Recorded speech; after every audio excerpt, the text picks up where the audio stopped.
रत्नागिरी जिल्ह्यामध्ये प्रथमच सुरू झालेला आहे। आज दिनांक 13 फेब्रुवारी 2026 रोजी 3 वाजता संमेलनस्थळापासून ग्रंथदिंडी सुरू झालेली आहे। या ग्रंथदिंडीमध्ये कोकण दर्शन घडवणारे सर्व प्रकारची लोकगीतं, लोकसंगीत, वेशभूषा या सर्व प्रकाराने अगदी बैलगाडीपासून ट्रॅक्टरपर्यंत, वारकऱ्यांच्यापासून ते झांज पथकापर्यंत विविध माध्यमिक विद्यालये, वरिष्ठ महाविद्यालये यांनी भाग घेऊन ग्रंथदिंडी सुरू झालेली आहे। उद्या 14 तारीख सकाळी 10 वाजता उद्घाटनाचा कार्यक्रम होईल। या उद्घाटन प्रसंगी महाराष्ट्राचे उपमुख्यमंत्री माननीय आमदार एकनाथजी शिंदे साहेब, त्याचप्रमाणे माननीय आमदार उदयजी सामंत साहेब, मराठी भाषा मंत्री, पालकमंत्री रत्नागिरी आणि उद्योग मंत्री महाराष्ट्र शासन हे प्रमुख पाहुणे म्हणून उपस्थित राहणार आहेत। या कार्यक्रमासाठी पहिल्या सत्रामध्ये डॉक्टर सदानंद मोरे हे प्रमुख वक्ते म्हणून उपस्थित राहणार आहेत। त्याशिवाय या कार्यक्रमात आमदार भास्करराव जाधव, आमदार शेखरजी निकम, आमदार किरण सामंत हे सुद्धा उपस्थित राहणार आहेत। उद्घाटनाचा कार्यक्रम झाल्यानंतर पहिलं सत्र ग्रामीण साहित्यामध्ये कोकण या परिसंवादाचे अध्यक्ष हे सागर देशपांडे, जे जडणघडणचे संपादक आहेत, ते अध्यक्ष म्हणून राहणार आहेत। दुसरं सत्र आहे ग्रामीण साहित्य काल, आज आणि उद्या, याचे अध्यक्ष आहेत या सत्राचे डॉक्टर राजन गवस, या साहित्य पुरस्कार मिळालेला आहे।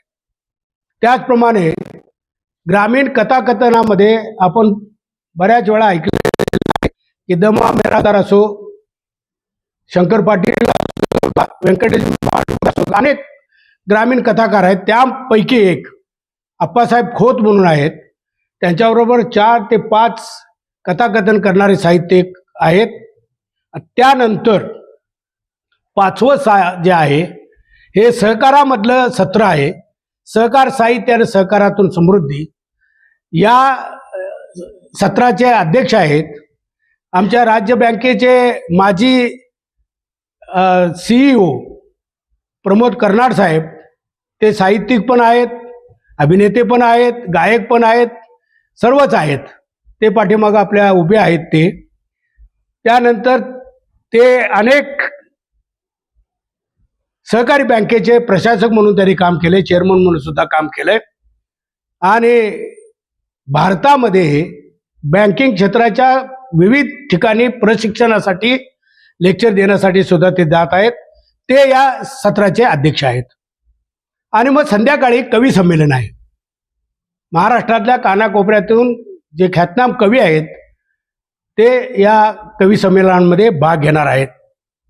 दिनांक 15 फेब्रुवारी रोजी कृषी साहित्य आणि शेती सुधारणा यामध्ये डॉक्टर बाळासाहेब जमदग्नी हे अध्यक्ष आहेत आणि शेखरजी गायकवाड, जे माजी आयुक्त आहेत साखर, ते यामध्ये सहभाग घेणार आहेत।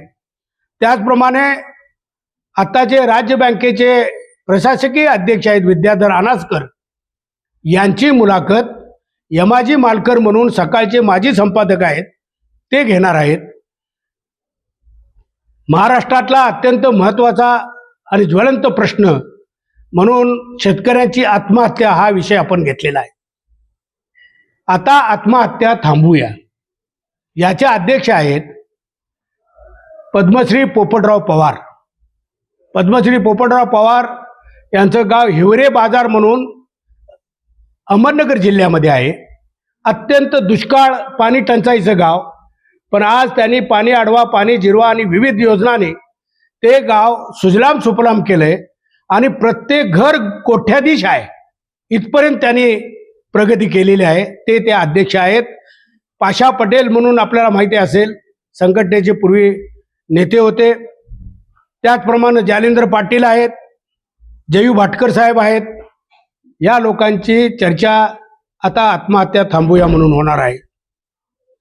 याबरोबर प्रगतशील शेतकरी महाराष्ट्रातले ज्यांनी ज्यांनी प्रायोगिक शेती करून अत्यंत चांगलं उत्पादन आपल्या शेतीवर काढलेलं आहे, त्यामध्ये विलासराव शिंदे आहेत, ज्यांनी शेतकऱ्यांचा बांधावरचा माल घेऊन त्यांना सर्व ज्ञान देऊन एक्सपोर्ट करून आज 8 ते 10 हजार कोटीचं त्याचं टर्नओव्हर आहे.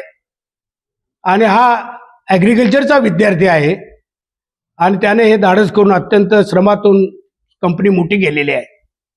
त्यानंतर संजय माने यांनी ऊसामध्ये एकरी 150 एकर टन ऊस काढून मोठी प्रगती केली, लोकांना आदर्श दिलेला आहे. त्यानंतर आपल्याकडचे हरिश्चंद्र देसाई म्हणून राज्याचे आहेत, ज्यांनी विविध प्रकारच्या फणसाची लागवड केलेली आहे आणि अत्यंत बघण्यासारखा त्यांचा प्लॉट आहे त्यांचं सुद्धा. आणि आत्ताचं युग हे आर्टिफिशियल इंटेलिजन्सचं आहे. कृत्रिम बुद्धिमत्ता शेतीमध्ये कशी वापरावी याचं ज्ञान देण्यासाठी, मार्गदर्शन करण्यासाठी डॉक्टर अंकुश चोरमुले हे सांगलीवरून येणार आहेत. आपल्या जिल्ह्यातीलच नव्हे तर महाराष्ट्राच्या लोकांना अत्यंत उपयुक्त असं मार्गदर्शन या 2 दिवसामध्ये मिळणार आहे. ते फक्त शेतकऱ्यांनाच नाही तर सहकारामध्ये काम करणाऱ्या कार्यकर्त्यांना, सहकार्यामध्ये काम करणाऱ्या अधिकाऱ्यांना, सहकारामध्ये काम करणाऱ्या पदाधिकाऱ्यांना, शेतकऱ्यांना, तज्ज्ञांना आणि ग्रामीण साहित्यामध्ये रमणाऱ्या प्रत्येक साहित्यिकाला याचं निश्चितपणे फायदा होईल असं मला वाटतं.